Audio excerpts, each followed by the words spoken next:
Hello everybody, my name is Ulrich with You Fix It Auto, and today I'm going to be showing you how to change your fuel filter in your car or truck.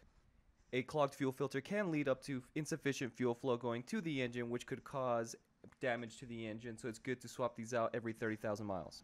And to swap out this fuel filter, what we're going to need is a brand new fuel filter, a 13/16 wrench, a 5/8 line wrench, a wire brush, safety glasses, and a drip pan. So here I've indicated where the fuel filter is going to be on this truck, and I marked it with an arrow. So what we're going to start with is we're going to remove the gas cap in order to relieve pressure. Pop the hood. Now we're going to locate the fuse box, which in this truck it's located right here. So we're just going to pop off this cover and look at the diagram in the back, and we're going to look for the fuel pump relay, which is located right here. Just give it a little wiggle and it should pop out. And next we're going to crank the engine a few times in order to take all of the fuel from the lines.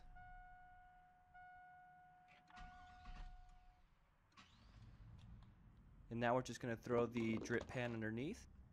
Now this is what my fuel filter looks like.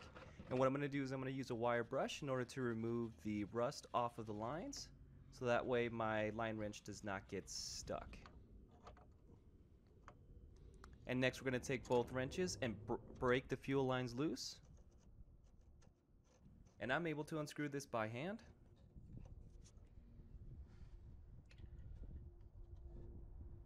And we're going to unscrew the other side fully and let the fuel drip onto the drip pan.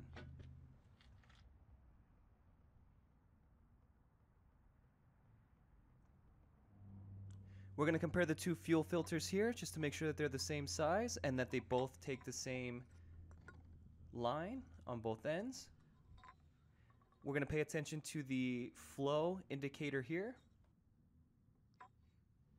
And we're going to attach it so that the flow goes towards the engine. And we're first going to tighten it by hand to avoid cross-threading, and then we're going to tighten it down with the wrenches. And next we're going to put the fuel pump relay back in and put the cover back on.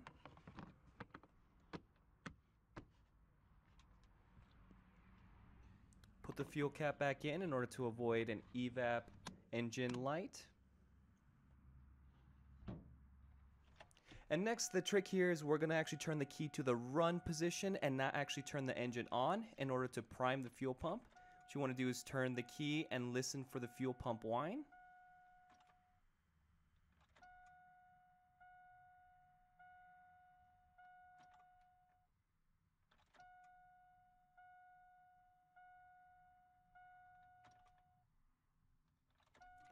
We're going to turn the key roughly about 4 or 5 times, and then the engine should start right up.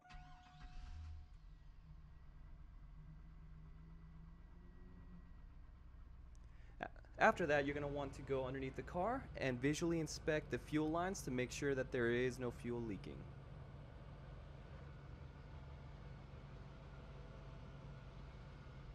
Now, one thing I like to do is go to the owner's manual and find the maintenance record and jot down my fixes.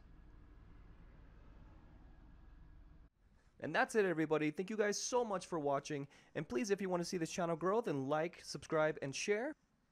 Let me know what you guys all think down in the comments below, and let me know what you guys would like to see. Thank you guys so much.